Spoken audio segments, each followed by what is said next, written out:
हरिओम तत्सत। जय शिव शंकर, जय भोलेनाथ, हर हर महादेव। तो सूक्ष्म समृद्ध विज्ञान चैनल के सभी सुधी दर्शकों को हार्दिक अभिनंदन के साथ पुनश्च याद दिलाना चाहूँगा कि आज 28 दिसंबर 2022 है और बस 3 दिन बचे हैं 2022 को। इसके बाद 2023 शुरुआत होगी।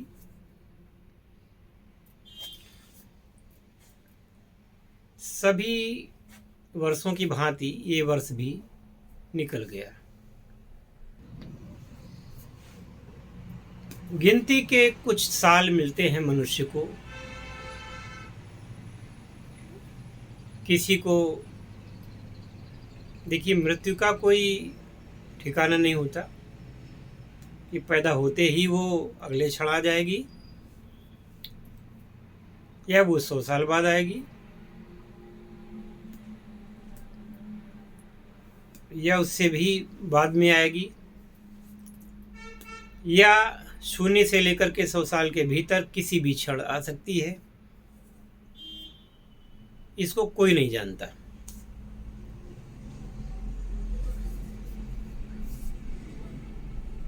और कहा यह जाता है कि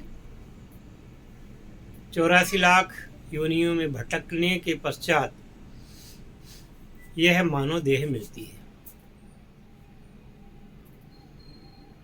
और यह मानव देह इसलिए मिलती है जिसमें कि कुछ ऐसे कर्म किए जाएं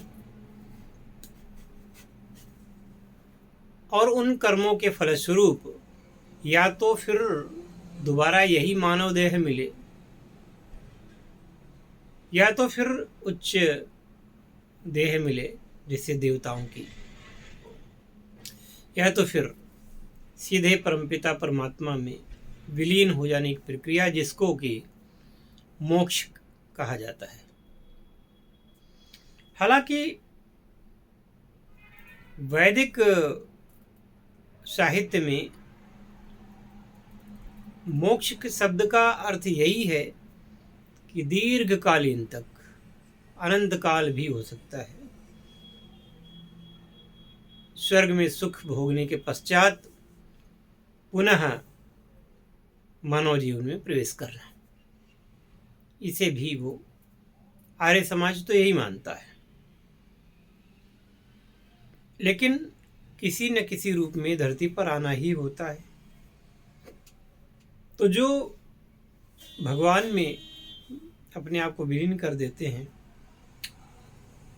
वो भी जब भगवान का अवतार होता है संसार में, तो उनको भगवान का परिकर, भगवान के सेवक जन, भगवान के भक्त, भगवान की लीलाओं में सहयोग करने वाले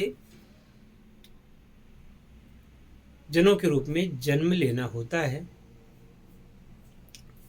कहने का तात्पर्य यह है, मानव जीवन की सबसे बड़ी विशेषता यह है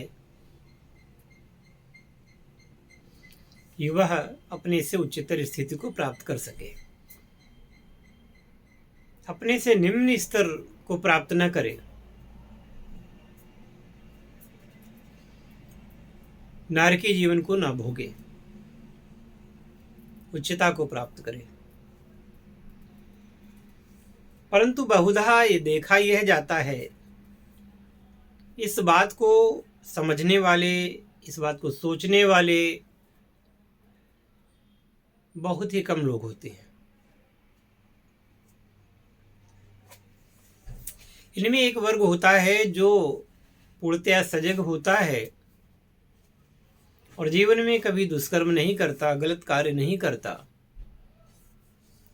भगवान के शरण में उनके चरणारविंद का ध्यान करते हुए जीवन को व्यतीत करता है। और ऐसे लोग बहुत ही कम होते हैं। उंगली पर गिनने लोग वाले ऐसे लोग होते हैं जिनको उंगलियों पर गिना जा सकता है।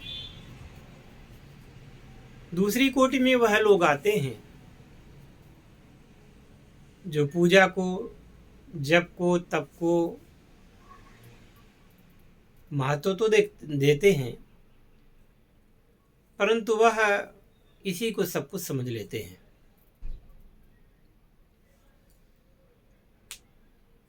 और तीसरी कोटि में वह लोग आते हैं कि जब तब पूजा इत्यादि का ढोंग करते हैं, मन को समझाते हैं कि मैं बड़ा धार्मिक हूँ, मैं बड़ा, लेकिन वास्तव में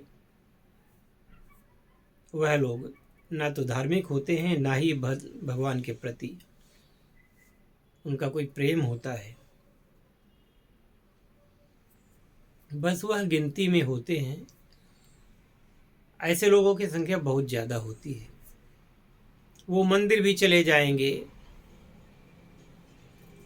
शराब खाने भी चले जाएंगे, और जहाँ पर मांस इत्यादि का भोजन होता है वहाँ भी चले जाएंगे, वो वेश्यालयों में भी चले जाएंगे। उनके लिए कहीं भी जाना उनके लिए सामान्य बात है। ऐसे लोग कथा भागवत भी करवा लेंगे, मंदिर भी चले जाएंगे, सब कुछ कर लेंगे, वो दान दक्षिणा भी करेंगे, और फिर वो सारे पाप कर्म भी करेंगे जो कि सर्वदा निषिद्ध। और इनसे भी ज़्यादा लोग वो होते हैं जो इन सारी चीज़ों को मानते ही नहीं। भगवान को, धर्म को, नीति को, धर्मशास्त्र को, संविधान को किसी को महत्व नहीं देते। उनका केवल एक ही उद्देश्य होता है, भोग, भोग और भोग। नैतिक या अनैतिक रूप से केवल भोग। और ऐसे लोगों की संख्या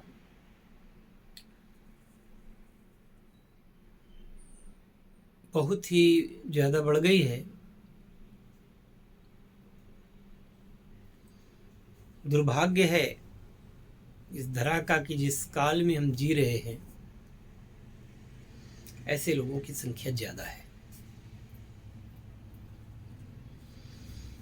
अगर कोई मनुष्य धर्म का आचरण कर भी रहा है तो यह लोग उसका उपहास उड़ाएंगे, उसकी खिल्ली उड़ाएंगे,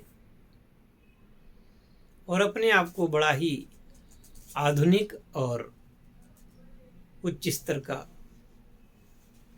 समझेंगे, लोगों के सामने यह प्रदर्शित करेंगे। परंतु नरक का सबसे बड़ा ईंधन यही लोग हैं।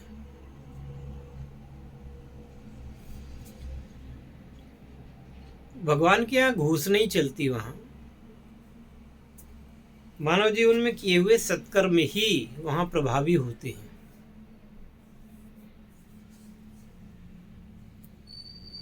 और अगर तुम सोचते हो कि मैं कुछ कर रहा हूँ या कर रही हूँ और कोई देख नहीं रहा है, तो बता दूं कि एक ऐसी व्यवस्था है, वो संसार के हर ग्रंथ में, जिसे कि लोग धार्मिक समझते हैं, वो यह बात स्वीकार करते हैं। जैसे हिंदू धर्म में कहा जाता है कि चित्रगुप्त जी के 2 दूत हमेशा दाहिने और बाएं कंधे पर मनुष्य के विराजमान रहते हैं, हर क्षण का लेखा जोखा लिखते हैं। और ये बात केवल हिंदुओं में ही नहीं, संसार के सभी देशों में, लगभग सभी धर्म को मानने वाले लोगों में वहाँ पर ये बातें लिखी हुई हैं। तो ये बात तो सिद्ध हो गई कि जो कुछ व्यक्ति करता है उसका पूरा हिसाब कच्चा चिट्ठा बन रहा है, और वो जाता है उसके साथ में, और वो चित्रगुप्त जी, और अलग अलग देशों की अलग अलग भाषाओं में जो भी कहते हो, वो सब का सब ऊपर वहाँ पर ले जाते हैं, बताते हैं।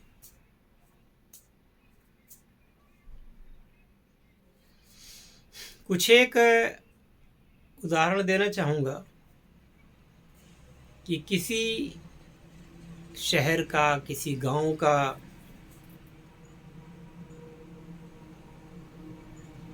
आपको चरित्र देखना हो, वहाँ का एक चक्कर लगाइए। ये देखिए कि वहाँ पर धर्मस्थल कितने हैं। नंबर 1, धर्मस्थलों में जाने वाले लोग कितने हैं।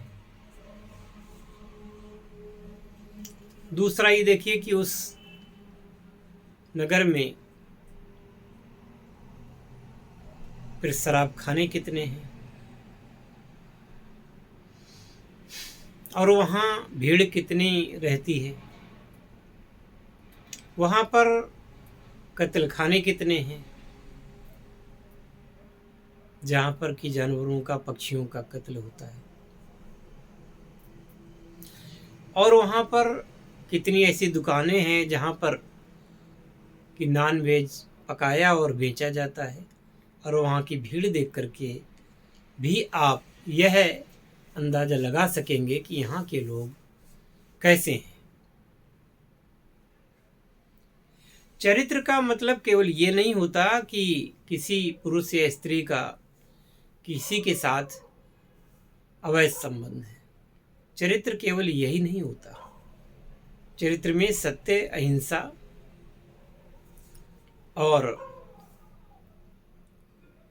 उसका व्यभिचार तो नहीं है उसके अंदर, ये भी देखा जाता है। वो कमाई नैतिक कर रहा है कि अनैतिक कर रहा है, ये सारी चीज़ें चरित्र के अंतर्गत आती हैं। एकमात्र शारीरिक सुख के लिए किए गए अवैध कर्म को ही चरित्र में नहीं गिना जाता है। इस प्रकार से आप वहाँ के चरित्र को देख सकते हैं।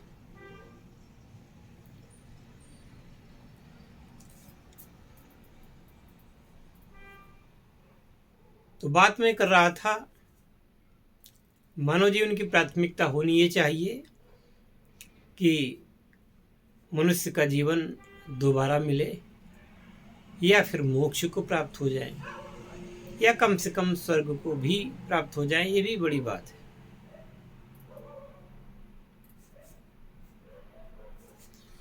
लेकिन लोग इस तरफ ध्यान नहीं देते। स्वर्ग सभी को चाहिए। आप कहीं सर्वे कर लीजिए, आप 1000 लोगों से सवाल पूछिए, आपको स्वर्ग जाना है कि नरक जाना है, तो आपको जवाब मिलेगा। मैं समझता हूँ शायद 1000 में 1000 पूरे लोग यही कहेंगे कि हमको स्वर्ग चाहिए। कोई कोई मोक्ष भी कह देगा, वो भी स्वर्ग के समान ही मान। एक भी व्यक्ति यदि मिल जाए आपको जो वो ये कहे कि मैं नरक जाना चाहता हूँ, शायद एक भी व्यक्ति आपको नहीं मिलेगा। सभी को स्वर्ग चाहिए। फिर उनसे पूछिए कि स्वर्ग जाने के लिए तो आप तैयार हैं, पर क्या स्वर्ग जाने वाले काम आपके हैं?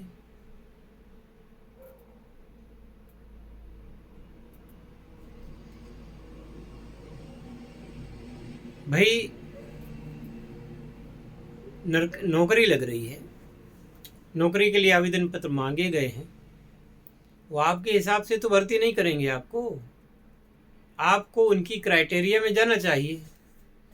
उसको कहते हैं अहर्ता, कि शिक्षा इतनी होनी चाहिए, आपकी लंबाई इतनी होनी चाहिए, आपका वजन इतना होना चाहिए, आपका सीना ऐसा होना चाहिए, है ना। ये तमाम चीज़ें होती हैं। और मानसिक आपका जो IQ है वो कैसा है वो देखा जाएगा। इसके बाद में हो सकता है कि शारीरिक दक्षता के लिए ऊंची कूद, लंबी कूद, है ना, आप कितना दौड़ सकते हैं, इत्यादि इत्यादि, ये सारी चीज़ें मायने रखती हैं। वो अहर्ता, एक भी पॉइंट में अगर आप नीचे रह गए तो आप वहाँ के लिए फिट नहीं हैं, आपको बाहर निकाल दिया जाएगा। तो भाई मोक्ष के और स्वर्ग के भी कुछ मानक हैं, और उन मानकों को आपको पूर्ण करना पड़ेगा। यदि उन मानकों को आप पूर्ण नहीं करते, फिर आप कितने भी ऊंची जाति के बने रहें, आप कितने भी धनाढ़ बने रहें, कितनी भी भागवत करवा लें, कितनी भी सत्यनारायण भगवान की कथा करवा लें, कितना भी जाप कर लें, कितना भी आप कुछ भी कर लें, अगर उन मानकों में आप सही नहीं बैठते तो आप वहाँ प्रवेश नहीं पा सकते।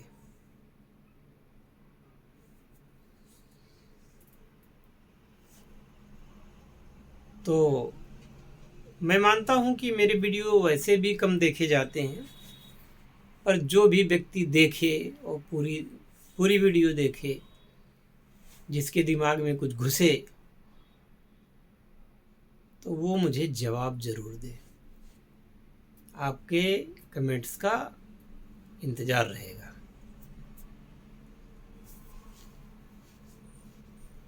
और मैं ये चाहूँगा कि जो कुछ अभी तक आप करते आए हैं वो कम से कम आगे न करें, जिससे कि आपका जो जीवन है आगे शेष, वो जीवन सुख में गुजरे। धर्मो रक्षति रक्षिता है, जब धर्म की रक्षा की जाती है तो धर्म उस व्यक्ति की रक्षा निश्चित रूप से करता है।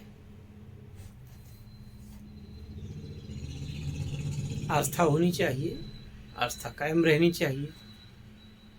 आपको बरगलाने वाले बहुत सारे लोग हैं, समझाने वाले नहीं। और फिल्म उद्योग या जो कुछ भी जितना यहाँ पे धरातल पर आप उद्योग देखते हैं, वहाँ क्या है, आपकी नैतिक अनैतिक इच्छाओं को जितना भड़का सके और उनको पूरा कर सकें, ऐसे उद्योग व्यापार चल गए हैं। और जो व्यक्ति समाज में अपना ये सब पूरा नहीं कर पाता, वो जा करके वहाँ पूरा करता है। बहुत ज़्यादा खोलकर न बताने की ज़रूरत है और ना मैं बताना चाहता हूँ। वो सब लोग समझते हैं कि ये बाजारवाद क्या है। अब मुझे आप बताइए कि कोई मान लीजिए कि 5 स्टार होटल है, वहाँ आप रुकते हैं जा कर के, एक रात का 50,000, 1 लाख, 2 लाख देते हैं।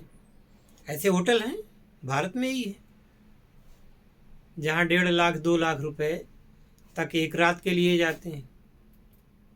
यहाँ आदमी एक साल में 1 लाख 2 लाख नहीं कमा पाता, वहाँ एक रात में खर्च किए जाते हैं। तो सोचिए कि वहाँ क्या मिलता होगा। भोजन तो आदमी का पेट है तो भाई कोई कितना ज़्यादा खाएगा,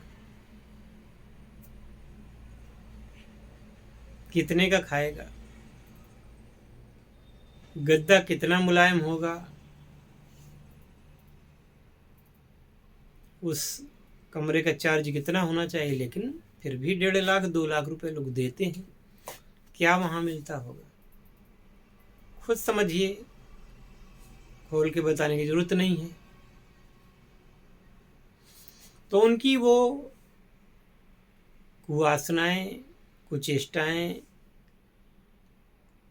और अनर्गल खाने पीने भोगने की चाहत वहाँ पूरी होती है, लेकिन वो पूरी करने वाले लोग और जिसकी इच्छाएं पूरी की जा रही हैं, वो सब के सब क्या वे स्वर्ग जाने वाले काम कर रहे हैं या स्वर्ग जाएंगे वो? इस पर कोई सोचेगा भी या नहीं?